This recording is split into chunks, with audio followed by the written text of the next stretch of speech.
Welcome to Wombmates, a podcast where we talk openly and honestly about the emotional realities of motherhood. We are your hosts, twin sisters Lily and Lela. Welcome to our last episode of season 1. We're going to take a month off after this to record more episodes and relax. Yeah, and catch up on things and not fall behind. Yep. So if you watched all our episodes up till this point, thank you for staying Yes. tuned and supporting us. So That we really means a lot. appreciate you. it means so much to have some listeners. So today we're talking about highly sensitive people and parenting. So we'll start by talking about what that means. What is a highly sensitive person? If you already know about highly sensitive people, then, and you are a highly sensitive person, then you are in the right place. I think that I just wanted to talk a lot about like what that is, first of all, how it can impact parents. And I also wanted to talk about if you have a kid who's highly sensitive. Yeah. And that can hopefully transfer to like if you were a child that was highly sensitive, how that can impact you now and what that looks like and all that stuff. So just, just an open conversation about what that means, highly sensitive people. So first of all, this is something that I am really moving more into as a therapist in my job. I was just going to ask you that. Do you talk about that in your sessions a lot? I do a lot because I noticed I started attracting clients that were highly sensitive, and then I started like focusing more on making that like more of my niche. And I really enjoy working with highly sensitive people because first of all, I am a highly sensitive person. You are a highly sensitive person. I think that you just have to approach things a little bit differently because our brains are a little bit different. So a highly sensitive person is a trait that was researched by Elaine Aron, and we'll link all her books and stuff. I knew this was going to happen. As soon as I start talking, she comes up. It's like she'll be sitting for like What you doing? What are we talking about? hours when I'm quiet. It's a trait that was researched by Elaine Aron in the 90s. Bean. Oh my goodness.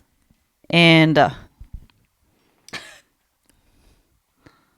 it is 20% of the population. And there's an acronym to describe highly sensitive people, the 4 areas. The acronym is DOES. Does? DOES. So D is depth of processing. HSP people think deeply about values, decisions, and parenting choices. Lay down. He's like, I want to lay down on my own time. O is overstimulation. So sensory input might overstimulate your system more. Empathy. E is for empathy and emotional responsiveness. You just feel things very deeply and you feel other people's emotions very deeply. And then S is sensitivity to subtle stimuli. You notice small changes, cues, discomfort, beauty, and just like small shifts in the environment that other people that are not highly sensitive might notice. So those are like the 4 core traits of a highly sensitive person. And just to clarify, it's not a diagnosis or like a disorder. It's just the way you process things, right? It's like a temperament trait. Yes. It's a How type of can you temperament. tell? I feel like I can't think of anyone that, I don't know, maybe because I'm highly sensitive, I always just assume everyone is sensitive. And so what is a telling sign that someone is not highly sensitive? Because I think a lot of people that I know just have sensitive traits, and I don't know, maybe I'm just seeing the world through my own lens, but I'm just like, how does a not sensitive person live? That's like alien to me. I think that the one thing I think of a lot with highly sensitive people, well, first of all, it's like a package deal. It's not like a bad or a good thing. It's like, it does make things more challenging. Like It's neutral. It's neutral. It's the theme of season 1. It does make things harder. Like you just take in information more. So naturally you become more overstimulated and drained and tired. So I think if people are like able to do a lot maybe and not have a lot of downtime, I think that might be a sign they're not. Like highly sensitive people need a lot of downtime. If you don't get it, then you feel very drained and overstimulated and irritable and all those things. So I think it's very relevant for parenting to talk about if you are a highly sensitive person, because parenting is Yeah. like literally overstimulation central. I feel like. Yes.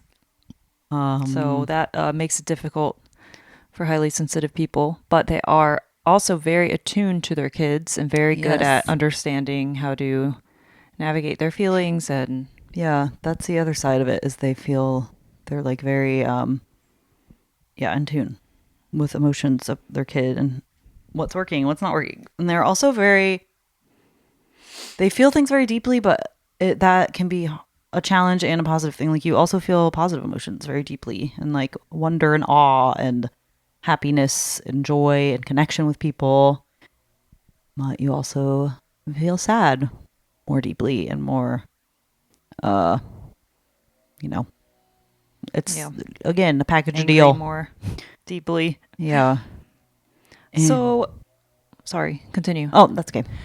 I was just gonna go on and on. Maybe we should list out some signs you might be highly sensitive. Like, what are some specific examples?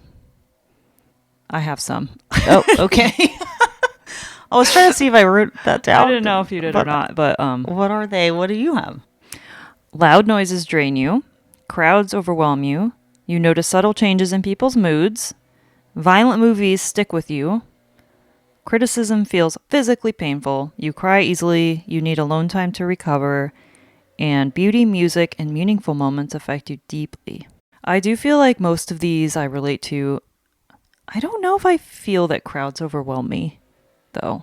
Yeah. I think sometimes, but the only time I'm ever in like crowds is at music festivals and concerts, which I just enjoy, so it doesn't really, I don't know. That's also like very fulfilling for highly sensitive people though too, because you're in an Yeah. environment that's like it's stimulating your emotions when you're like at concerts and like at, which this brings us to another trait, that there can be high sensation seeking highly sensitive people, which is you did a little video about this. I on did. your If you want to check that out, I'm gonna link that video. I've never heard of that or thought of that before, and that is why I always wondered if I was actually highly sensitive, because I think that I am a person that likes to do stuff and I like to experience things and go to concerts. So that part of it, I was thinking, am I highly sensitive?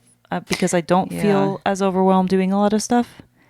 But You could be highly sensation sometimes I seeking. do. So I don't know.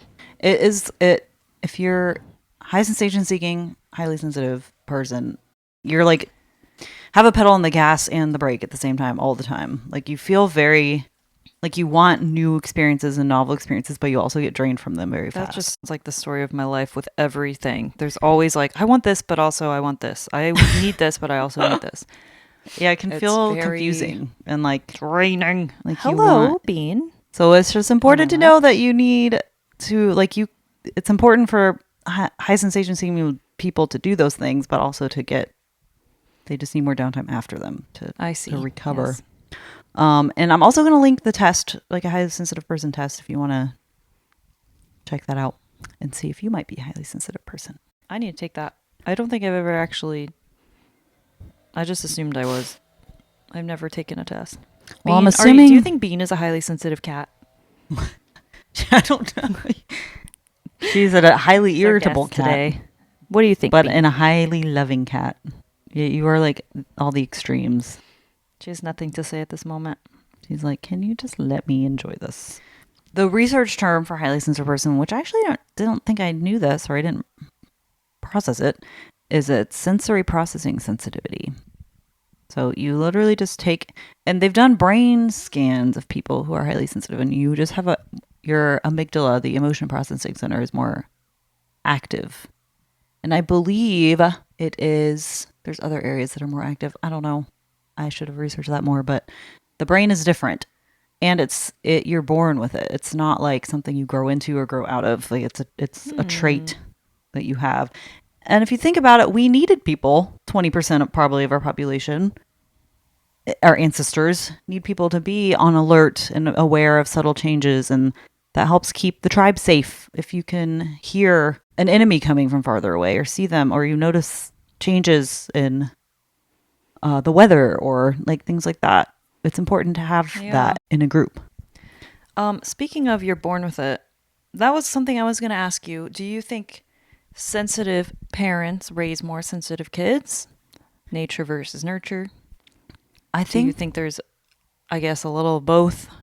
so. It seems like in the research that it's a mix of different genetic things. Like if you're a highly sensitive person, it's not like one specific thing that makes you that. It's like a mix of your genetic makeup and also your environment, and also a lot of different parts of your genetics could contribute to you being more sensitive. It's not like there's a sensitivity gene. At least that's what I've come to understand about it. So, but basically it's good to know that it's not something that you like learn. It's not a learned thing. It's a trait that you're born with. Another thing I'm thinking about with kids and parents dynamics is if you are more sensitive than your child, what does that look like? And then if your child is more sensitive than you, what does that look like? I think that the parent and kid could teach each other things in those moments, and Yes. also it might be difficult in those moments. I Because if you're a agree. sensitive kid and your parent is not, or they have shut down that part of themselves, like they're not in tune with they could be sensitive, but maybe they're not in tune with it. And maybe it will trigger them to be like, why are you worried about that? You shouldn't worry about that, because maybe that's what they tell themselves. And if a kid is not sensitive and the parent is, I can see that being also something that would have some difficult moments. Like, I don't know, maybe they're just tell like it is, Yeah. and you overthink things they say, or there's like, what? Yeah, Why are you you- could be. Yeah. I mean, kids usually do tell it like it is, so I'm like nervous for that stage when Romy's like, "You look ugly today, mom," because I'm gonna be like, "Oh no, what do you mean? Can you help?" Do you think Romy's a highly sensitive child? Yeah. So far, yes. Yeah. She every time we get a little bit stern with her lately, she will just like shut down a little bit for a few seconds and then start crying and Aw. want the other parent that didn't get upset, like every time. Yeah. But she also is 2, so she's been throwing tantrums, but I've noticed she gets over them really easily. Like she will cry really hard for about something for like 2 minutes and then she'll stop. But so I don't know. She's also- I'm excited to learn about her temperament. Yeah. She's also like very observant and like She is really very socially aware. observant, Like yes. so I think that's an important distinction is like a highly sensitive kid is not a highly emotional kid. Like they tend to be, but it's not okay. the same That is a good point. thing. Like there's a lot of different things that mean you're highly sensitive. It's you might get irritated by textures more, or you might think things are loud. Loud noises like really affect you. It's like all your senses. It's not just like an emotion thing, but that just happens to be a byproduct of feeling a lot of emotions. Is you might express it more. And there's actually this really interesting research article that I'm going to link that I was reading that was connecting high sensitivity, attachment styles, and parenting styles. Oh. So it found that parents who had high sensitivity and anxious attachment tended to be more authoritarian parenting, which is like more strict, more, what was the way that I described I was it? just listening to a typology episode about attachment theory this morning. So, can you say that again? If you have a more what type of parenting? So the study that I found, it looked at parents of children ages 4 to 12 and found links between high sensitivity, attachment insecurity, and more authoritarian or permissive parenting. Authoritarian is high control, low warmth, and permissive parenting is high warmth but lower boundaries or control. So they found that people with anxious attachment and high sensitivity tended more towards either authoritarian or permissive parenting, and avoidant attachment people who are more avoidant, tended towards permissive parenting. Which makes sense Interesting. because you would think that like people who are anxiously attached, they might cope with it by trying to be more controlling and like try to control the anxiety by controlling their child. Like if I can control that, then I feel like I have more things aren't, I don't know, out of my control. But permissive might just be like you're overwhelmed. So you just kind of let Oh, them yeah. do whatever.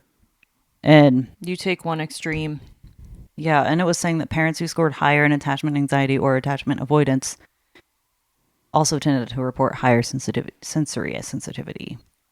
Which kind of brings us to another study that was saying that your environment matters a lot. If you're a highly sensitive person as a kid, the type of parenting you have matters a lot in how you deal with it. Like, What do you if mean? you are a highly sensitive kid in a not healthy environment, you display more traits of like having a hard time managing your emotions, and just emotional regulation is like a lot harder for you. If you are anxious attached? Okay, we're not talking about attachment anymore. I'm Oh. just saying You're moving so It's- fast. Sorry, there's a trying to lot. keep There's a up. lot of information. It's let me just read this. So another study found that highly sensitive children showed poorer emotional regulation when their internalized caregiving experiences were low in warmth and responsiveness, but better emotion regulation when those caregiving experiences were warm and responsive, which makes sense because in general, I think that's how people are. Like Yeah. if you grow up in a warm and responsive environment, you're going to have better emotional regulation, but it just impacted highly sensitive kids more.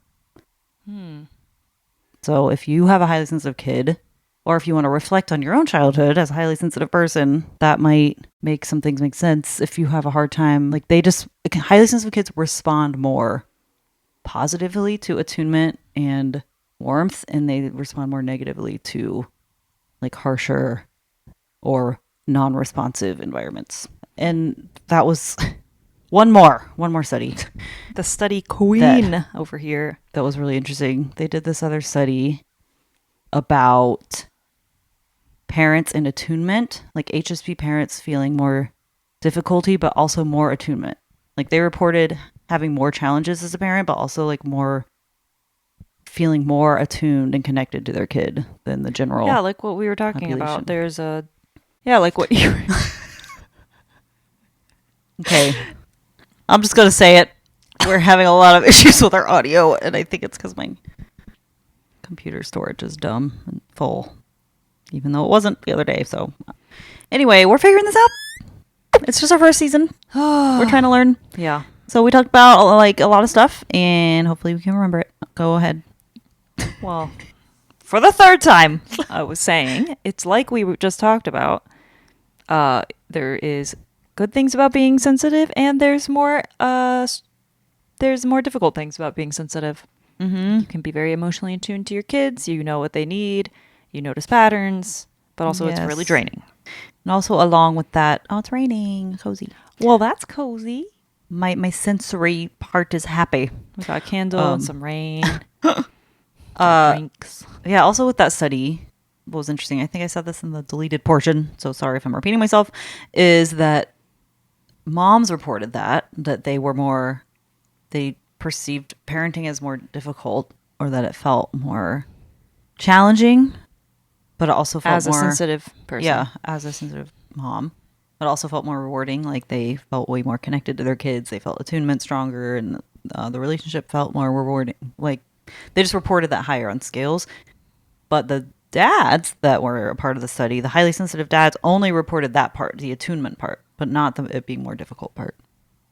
That is really interesting. Yeah. I wonder how much of that has to do with our cultural conditioning of men to just take care of certain things and women to take care of other things. Like the men don't just have to worry about the parenting roles. in a lot of couples, they don't really worry about the meal planning, or less so now because I think we are evolving, but the women take on a lot of the mental load.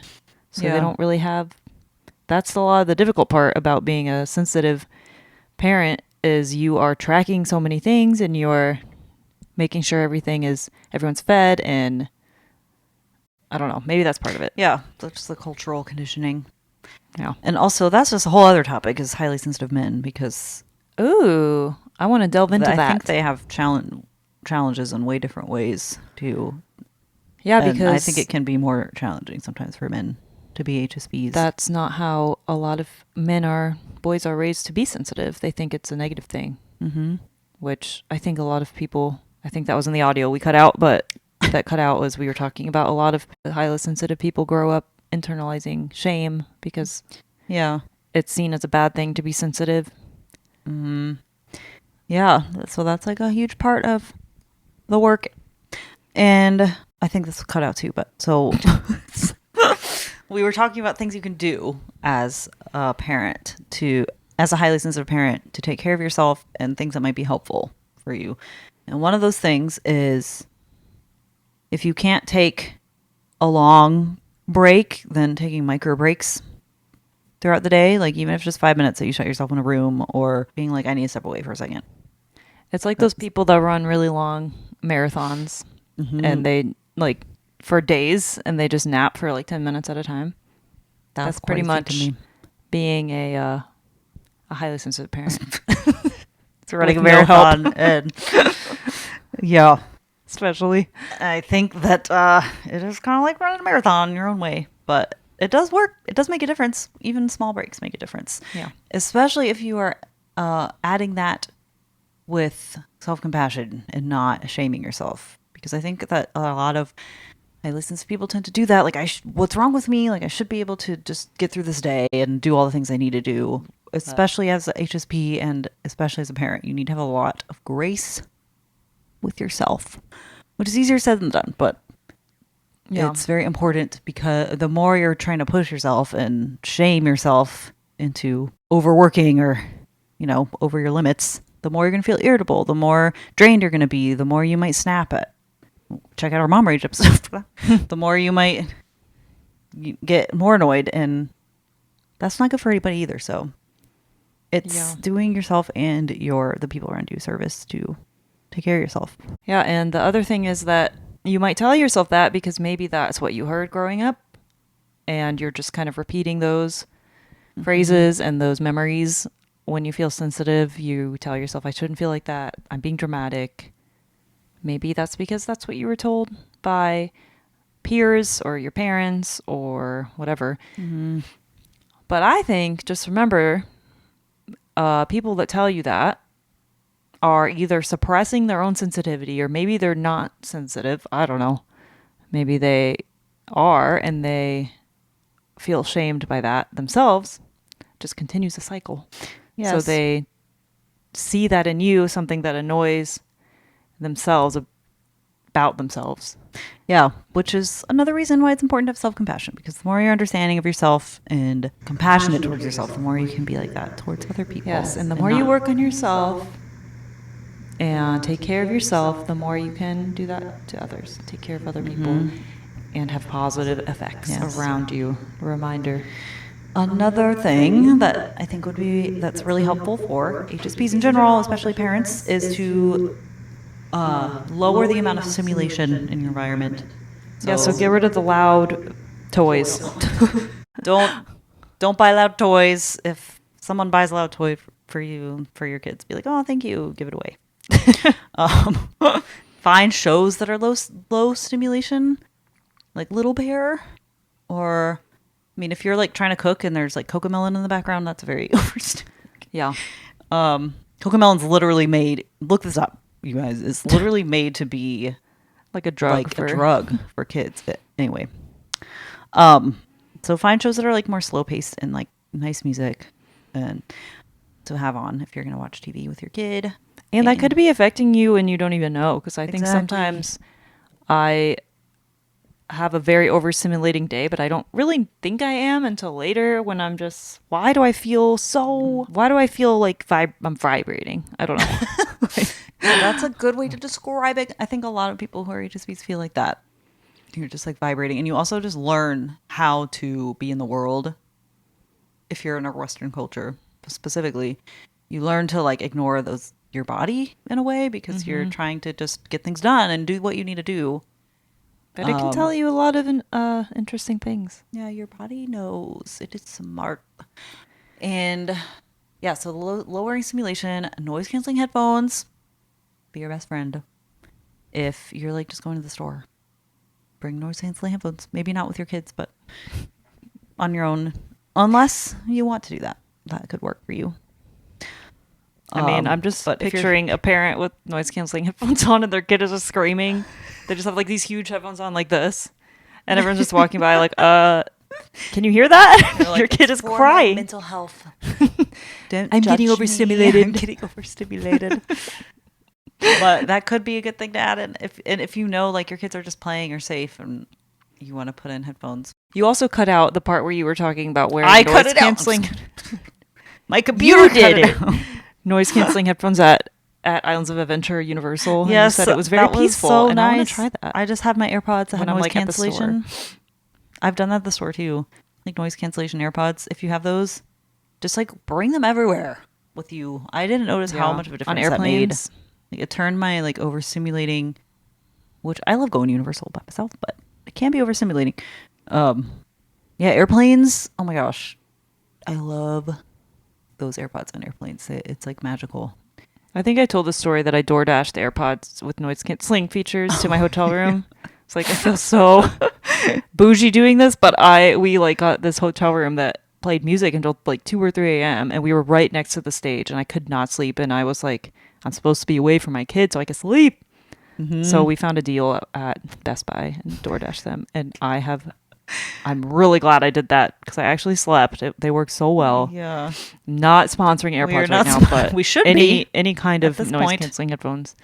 But Yeah. And something else that is Really helpful, yeah, lowering overstimulation, taking micro breaks, and also planning for those things. Like, don't do it like you were saying. Sometimes you're just like get to a point where you're like, why am I vibrating? Doing all those things before you get to that point, even if you don't feel overstimulated in the moment, be preemptive about it. yeah, so it doesn't get to the point where you're breaking down Yeah, at a you have birthday to party. like. not speaking from experience. Oh Almost yeah, what were we speaking gonna from say about the experience. birthday? What were we gonna say about the birthday party thing? Before it cut Just out. something I learned about myself after having a kid was how overstimulating kids' birthday parties are to me. Yeah. I love celebrating my kids' birthdays. My kids, well, All your my children. kid and my friends' kids' birthdays.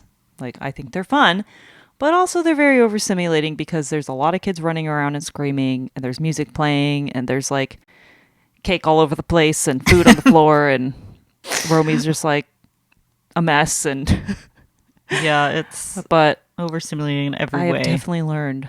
Yeah, especially when I was hosting Romy's second birthday party. Like on top of just it being a party, I was hosting. It was very fun and magical. But both things can be true. Yeah. I was also very overwhelmed and I just felt like the whole time I was trying to be present and I could not because I was like, is there enough food here? Where's Romy? Is she like falling in the pool? Like, where's all the kids? And is everyone having fun? And Yeah. That's a lot to But think about. events So, in general are kind of like that. what do you think?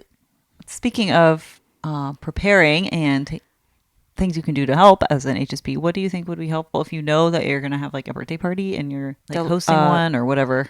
I think what helped me was having people come early to help and also know that other people are helping you keep the food filled and watch the kids.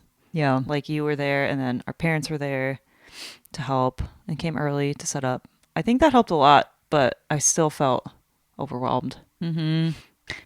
Yeah. I don't know what you can do. I think that's a good point though. Like, and not make it so that you're sharing the burden a little bit. Like, it's not all on you.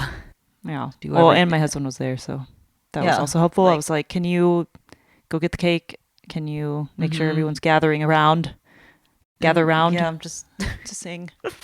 make sure that it's like clear to people around you. Like, this is what I like. This would be really helpful if you when you had this. Or, But it was fun. That was like one of the most That was fun fun. I love days of my life. that. I But loved also it. really overwhelming. It kind of felt like my wedding a little bit. I like Or like you. it was like the first party we were throwing at our new house, and Yeah. so it was kind of fun. It was fun, Anyway. but it's a lot, That was a lot. especially for a little old HSP. Yeah. We talked about all the research. So now let's talk about what to do if you think your kid is a highly sensitive person. What might be helpful for them? So, like we talked about, they respond very well. They just respond more to the way that you parent, which might feel like a lot of pressure, but it could make things easier in the way that just knowing that attuning to them can be very impactful for them and being validating in their emotions and being present. Sometimes that's all they need in the moment. I mean, every kid needs that, but just knowing if your kid is highly sensitive, that can be really a lot more impactful for them specifically. So if you do get upset or if you do yell or whatever, they can be more impacted by that, but they also are more impacted by you saying sorry after that and giving them a hug. I like that. So, and also recognizing what their triggers are. I think that kids, I mean, as an adult, like you were saying, you don't notice sometimes that you're getting overstimulated. And then it might come out as irritability. And then you're like, why am I mad? Like kids, if we don't know that, then kids are not going to know why they feel a certain way. So I think with any kid, but especially highly sensitive children, help them understand their emotions or understand what it means to be overstimulated. Like you had a lot going on today. Like you're going to be tired. Mm-hmm. Let's take some alone time. There was this, again, Instagram reels. We always be talking about that. But I remember seeing one that was like, I give my kids 1 hour of like quiet time in their room. I've heard of this after they stop taking stuff. naps to just continue the tradition of just they spend an hour in their room just doing quiet activities, which I'm definitely going to do with Romy because I need that time too as a sensitive person. And she said they loved it. It was like this cozy time. And I think I'm definitely guilty of this. Like every time I'm with a child or babysitting, like you feel like you always have to be like entertaining them and on and like everything has to be stimulating, but it's like actually really helpful for them and especially highly sensitive children to have downtime like that, to just where you're just slowing down and you're just doing something if they simple. will do it. If they'll do it. If they won't, then at least give them the environment. If you make it like a routine and they get used to, oh, you don't come out of your room at this time. Don't bother mommy unless you're hurting or get injured. Mm-hmm. Just stay in here. Yeah. But that could be something that you can incorporate or at least make them aware of, that that's something maybe that they will need. Like sometimes it helps. And they can anger always have the option to do that. Stress. Mm-hmm. Like, here's your quiet room. You can go in there if you feel overwhelmed. Mm-hmm. And doing that with yourself too. Like, when do I think that treating yourself like a child is very compassionate and healing, powerful and healing. If you were a child and you were like getting angry, what would you want to hear? Or you were getting overstimulated. You might want someone to say, it's okay. You had a lot going on today. You're just a girl. As my therapist was, just a girl. You're just a girl in the world. Oh, you just need some downtime right now. Go take your bath. Go do something nice.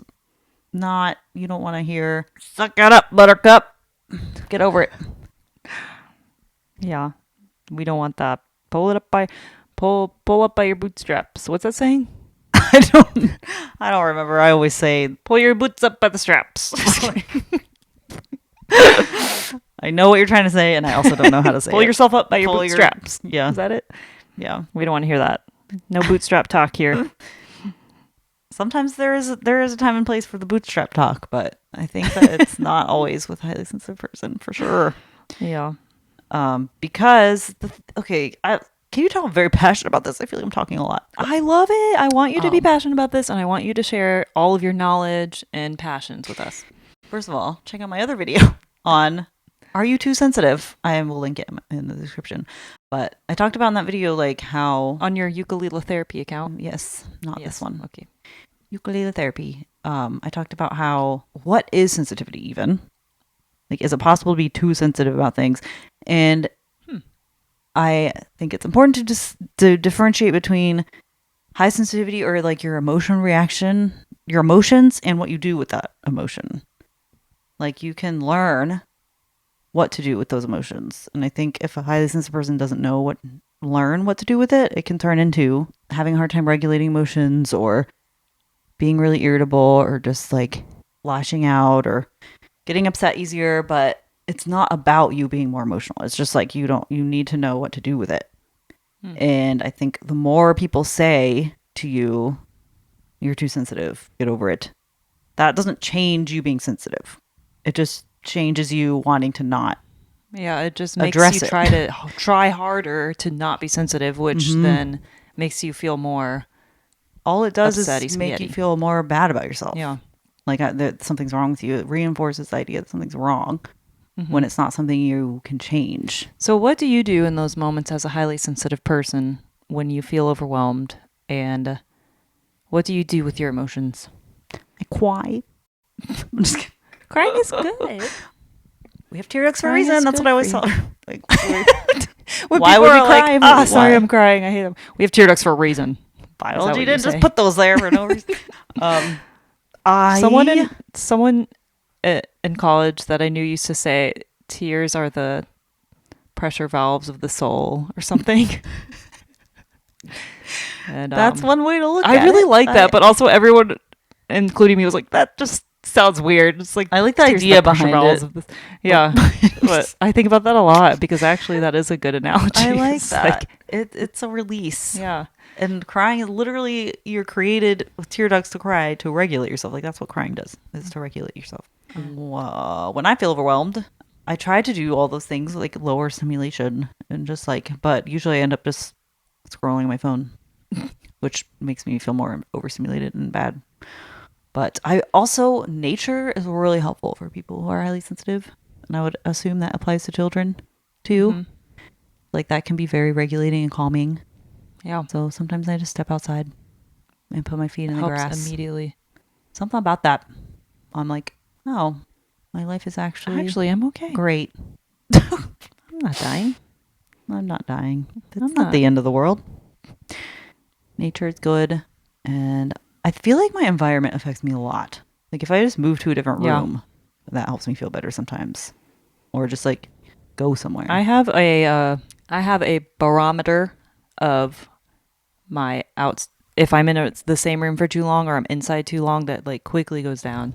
And I'm like, I need to go outside right now.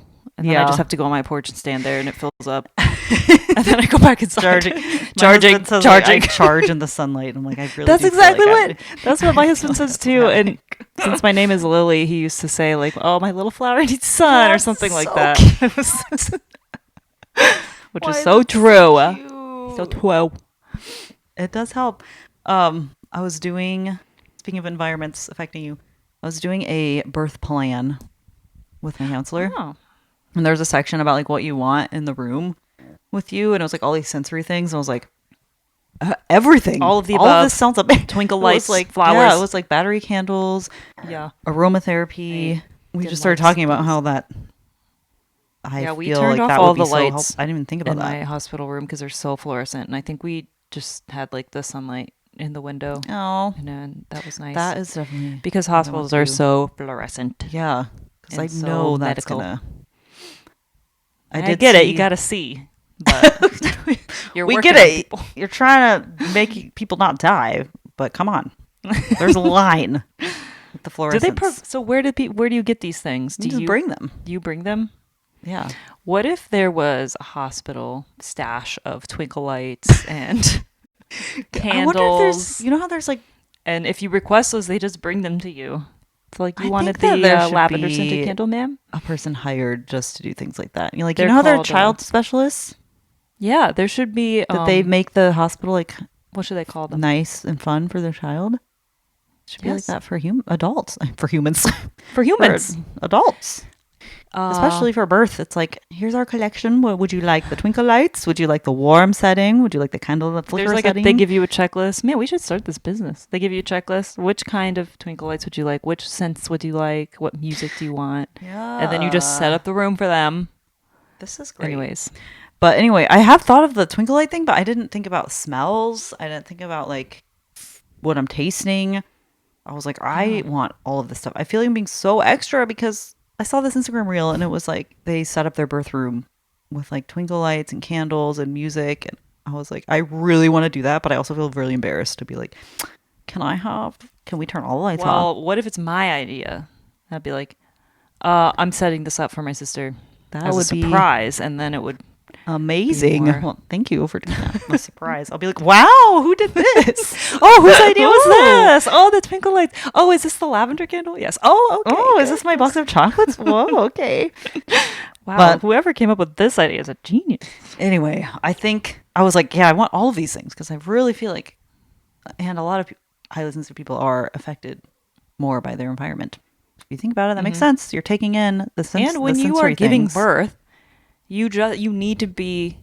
It's really hard to be relaxed because it's painful and there's all these people around you. But that's literally how natural births happen. I mean, Yeah. even with epidurals, but you can't really feel what's happening. But it's easier when you are having a natural birth to be relaxed, obviously, because it's like pooping. Like you can't just poop when there's a bunch of people around.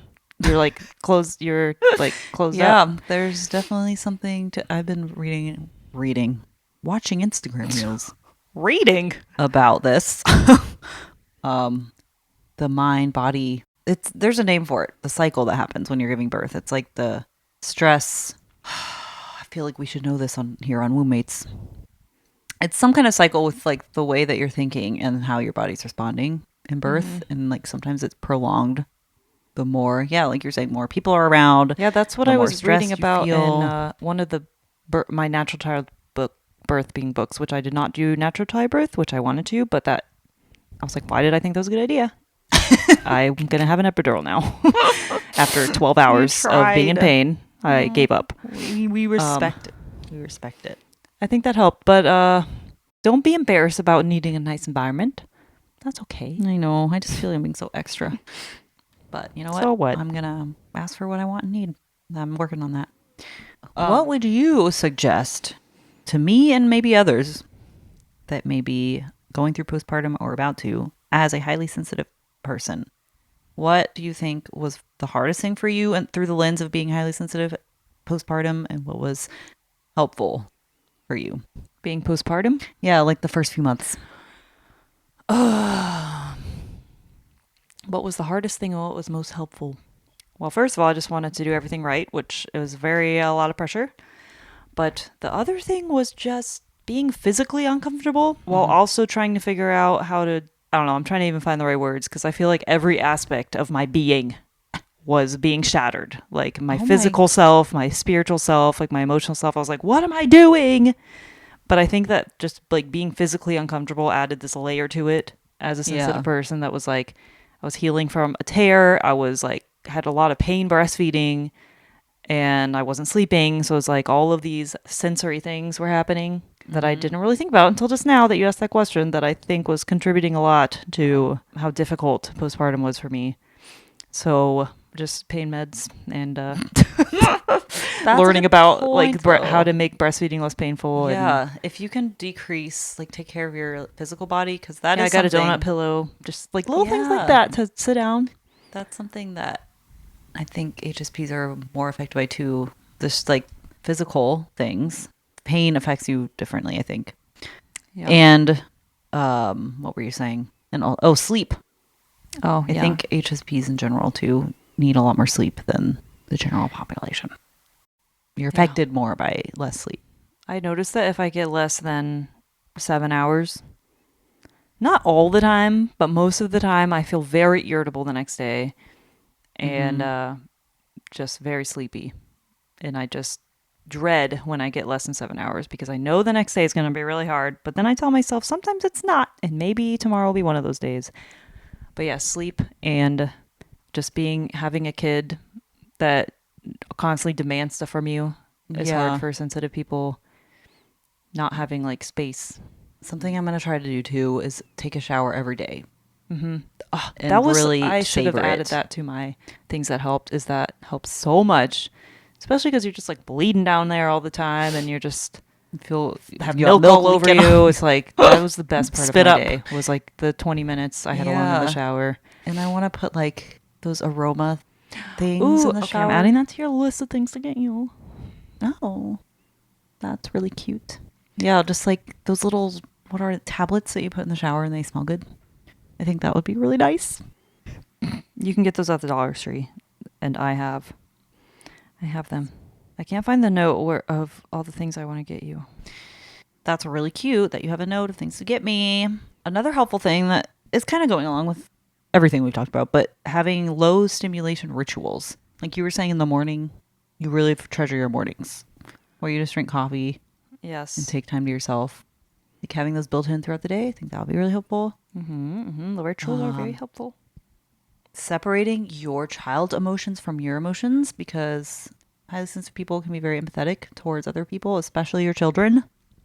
So if your child is very frustrated, it can be very easy for you to take on that feeling. But we kind of Yeah. talked about this in one of our other episodes, like how it's helpful for you to like see it as neutral. Like you distance yourself from it and you're just like, That's just their job. this Yeah. is their job. They're being a toddler and it's not anything. And then you Doesn't try mean all there's your something different wrong. strategies. That's just what you got to do. Yeah. Because if you're taking it on as your own, then you're going to want to get rid of it immediately because it's really uncomfortable. And then that doesn't always look I good. thought you were talking about get rid of the child. No. Get rid of it rid of the immediately because feeling. it's really uncomfortable. We don't want that either. You want to get rid of the feeling. So your natural response is going to be like, stop crying, go to your room Yeah. in the moment, which some doesn't always help. So practicing separating your emotions Yeah. from your own and even from like other people around you, your partner, maybe, or I think people who are highly sensitive tend to take on other people's emotions more. Mm-hmm. So that's a good exercise. Also, another thing about taking on other people's emotions is that you feel responsible for other people's emotions Yes, more probably that is as a a highly good sensitive person, which point. you are not. And I have been practicing this lately. I'm trying to just say the things that I want to say and ask for the things I need without thinking about how it's going to make the other person like respond Mm-hmm. because they choose how to respond. It's not like I'm going to ignore their feelings, but I notice that I don't do that enough. Yeah. So, Speaking of that, you should read the book by Elaine Aron, The Highly Sensitive Person in Love. I really like that. ooh, I'm going to add that to my It's list. like how highly sensitive people are in relationships. Did she also write, who wrote the highly sensitive person book? Just like the highly sensitive her, person. Elaine Aron. Oh, And but she also has one on wrote love. Okay. that I'm going to read next. A highly sensitive person in parenting. What? I need to read this. I did not hear about these I books. think that's what it's called. Let me make sure. We'll link all these books. But The Highly Sensitive Parent by Elaine Aron. She wrote a lot of books. okay. Specific. I'm also reading Psychotherapy for the Highly Sensitive Person. Wow, you got all the highly It's- sensitive. She people has a whole books. bunch of them. I do. I do remember reading the highly sensitive person a long time ago. I did like that book. That's a good place to start. Is that like Um, her first book, or did she write stuff before that? I think it was her first book. Like it was right after she was doing all the research. But yeah, there's highly sensitive person in love, highly sensitive parent, spirituality through a highly sensitive lens. I Ooh. didn't know she wrote that. And you can also go to hsperson.com. That's her website. HS And she has a bunch of resources and there's a directory of therapists. I'm on there.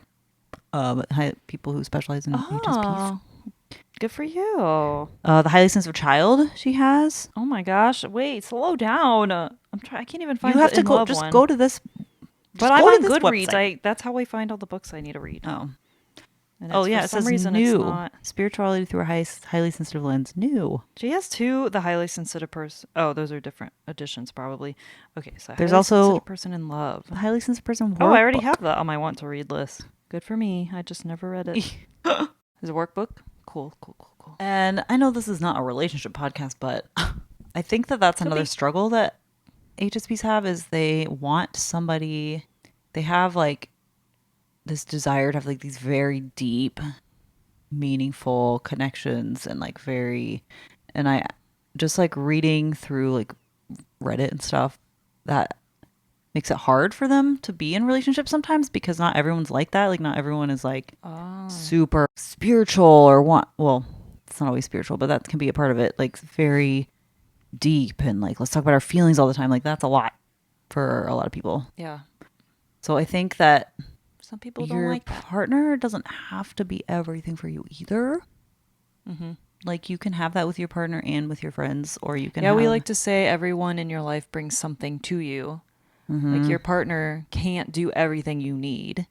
Yeah. And just like some of your friends can't be all, like some friends you just, I don't know, go out with, and some friends you have deep conversations with. Like there's different roles kind of that people play in your life, and your partner can't be all of those. That's true. Yeah. And I think that just from what I've seen, HSPs tend to put a lot of that on their partner, which is not really fair a lot of the time.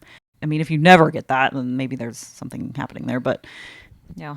not even just like a one friend can't be everything to you. Like you need to find an assortment because that's a lot of pressure to put on somebody.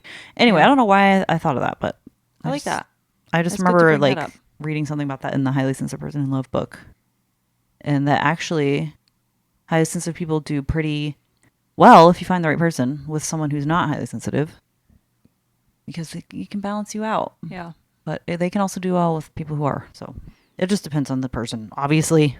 Anyway, what else about this? I think that's like the main things. Yeah. Thanks for leading us through this conversation, sharing your experience, and researching stuff. You're welcome.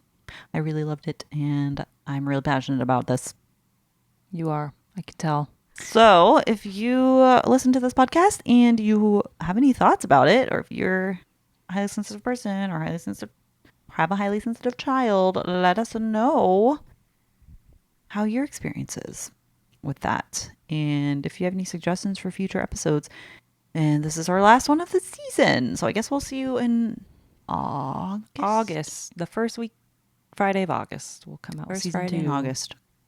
We shall see you then. Yeah. And don't forget to check out our Etsy shop and our Substack, where we post articles that go along with each podcast episode, and monthly newsletters. And our Instagram and TikTok and all the things are in the description. Yep. And thank you for watching. See you in season 2.